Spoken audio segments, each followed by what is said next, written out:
Bienvenue donc à toutes et tous pour ce 29e concours international de l'art urbain.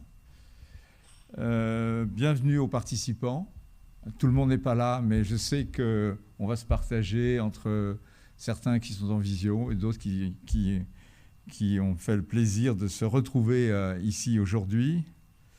Heureux de se retrouver effectivement en présentiel, parce que ça fait très longtemps que nous n'avons pas été ensemble, comment dirais-je, dans cette belle auditorium du ministère, et aussi pour ceux qui sont en visio. Je pense que cette formule d'hybridation entre le présentiel et l'hybride et la visio, on va la voir pendant des mois. Je pense que c'est une habitude que beaucoup d'entre nous ont prise, et je pense qu'on la gardera. Hein. Voilà. Donc, dans notre organisation de l'association, cette formule en présentiel et visio, c'est quelque chose qu'on apprend à manager, à gérer, mais que nous continuerons, je crois, à faire.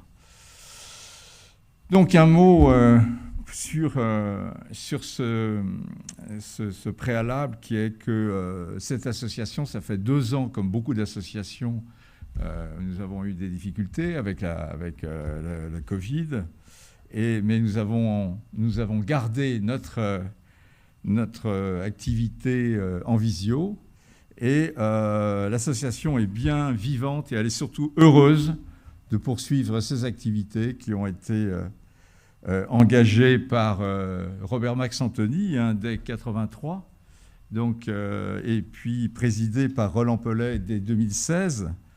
Et d'ailleurs, je profite de l'occasion. Alors, Roland est en visio aujourd'hui, mais j'aurais aimé qu'il soit là, s'il avait pu. Je profite de l'occasion pour lui rendre hommage pour toute son implication dans l'association, et surtout d'avoir su préserver l'esprit du séminaire, Robert Ozel, et puis bien sûr pour m'avoir sollicité pour lui succéder. Donc, Roland, merci pour tout ton engagement depuis ces années. Et reste surtout à nos côtés, parce qu'on va avoir besoin de toi. Voilà, j'ai en effet le plaisir et la responsabilité de prendre le relais de ces personnalités, Robert Max, Roland Pellet, que j'ai bien connu également dans d'autres occasions, et avec le soutien d'une équipe constituée de membres intégrés de longue date dans l'association, et aussi de nouveaux professionnels engagés dans l'amélioration de cadre de vie. J'insiste sur ce parce que ces associations, nous fêterons les 40 ans de l'association l'année prochaine. Beaucoup d'associations ont été montées en France dans ces années-là, dans les années 80. Et notre sujet, c'est évidemment d'avoir un renouvellement de nos adhérents, un renouvellement des enseignants et des élèves, pour ce qui concerne le concours, mais je pense que c'est dans les actions que nous allons devoir réaliser, ça va être extrêmement important pour l'avenir. Bon, pour cette équipe projet qui est à côté de moi maintenant, merci beaucoup, parce que je crois qu'on a une transition à réaliser. Cette association, je viens de le dire, était à son âge, j'ai envie de dire, et il faut maintenant passer peut-être à des choses qui sont plus dans l'actualité. Donc merci à cette équipe qui me soutient. Pour ceux qui ne me connaissent pas, parce que je suis donc architecte et urbaniste, praticien, j'ai été longuement enseignant également, pas dans les écoles d'architecture, mais dans les écoles d'économie, à HEC, et à l'école des ponts et chaussées. Et je suis surtout impliqué dans l'aménagement des territoires depuis longtemps. J'ai fait mon apprentissage dans les villes nouvelles. J'ai commencé à apprendre mon métier dans les villes nouvelles. Au moment où le développement, après les grands ensembles, l'État lançait cette politique d'aménagement. Et puis j'ai créé en 1991 l'atelier d'urbanisme de l'AFTRP, l'Agence foncière et technique de la région parisienne, qui s'appelle maintenant Grand Paris Aménagement, GPA. Voilà. Et donc, ça a été un moment extrêmement important. Et c'est à cette occasion-là où j'ai connu Robert Max Antony, qui montait effectivement, qui continuait de développer son association et qui montait ce concours national de projets. Donc on s'est rencontré avec Robert Max à cette époque-là. Et puis après, en 1999, j'ai rencontré Jean-Marie Dutilleul, Étienne Tricot, Étienne qui ne pouvait pas venir ce soir, et de nombreux camarades qui sont là aussi ce soir.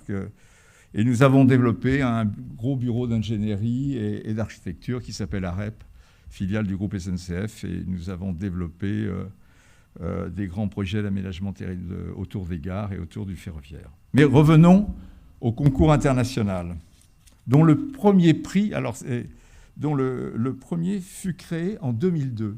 Je ne savais pas, mais ça a donc déjà une certaine date. Cet événement, il compose l'un des 3 piliers de l'association. Le deuxième pilier, ce sont des rencontres. Tous les mois, nous faisons des rencontres avec les professionnels du cadre de vie, sous forme d'interviews, et qui consolident petit à petit notre action sur un an. Et on retrouve ces personnalités à l'occasion du prix d'art urbain que l'on remet ici à la fin de l'année ou sur le toit de l'Arche, avec toutes ces personnalités que nous avons interviewées, personnalités du monde public, du monde privé, qui s'occupent effectivement du cadre de vie.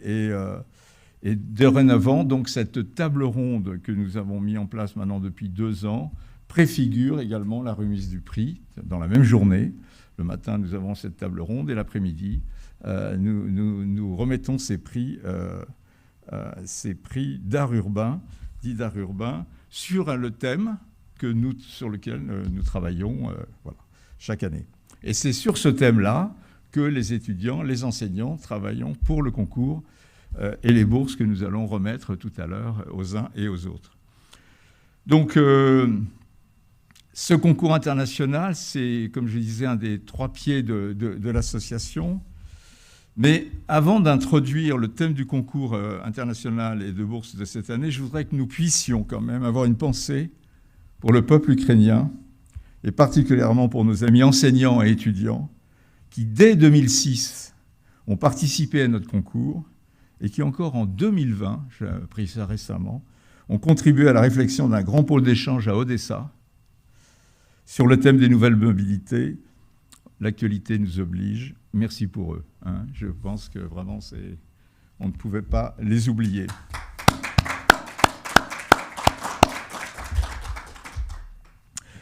Alors, le thème de cette année, sur lequel vous avez travaillé, c'est le thème de la régénération des franges des villes, bourgs et villages. Il a été imaginé juste avant la crise Covid. On avait travaillé sur ce thème juste avant la crise, où déjà de nombreuses enquêtes, dont des enquêtes qui avaient été commandées par Grand Paris Aménagement, je me souviens, soulignaient l'intérêt pour un grand nombre de nos concitoyens de quitter les métropoles encombrées, polluées, chères, inaccessibles pour beaucoup d'entre nous, pour retrouver des espaces proches de la nature, moins denses et moins onéreux. Le télétravail, ce fameux télétravail, allait conforter ce mouvement d'exode urbaine suite au confinement.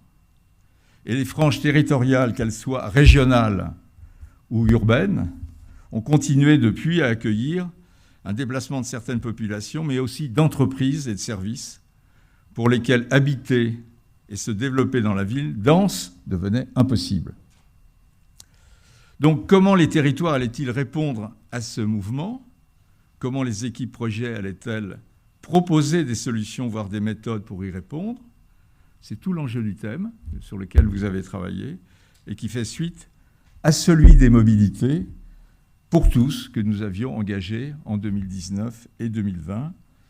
Ce thème qui reviendra, on le verra tout à l'heure, comme un sujet transversal dans nos différents thèmes annuels.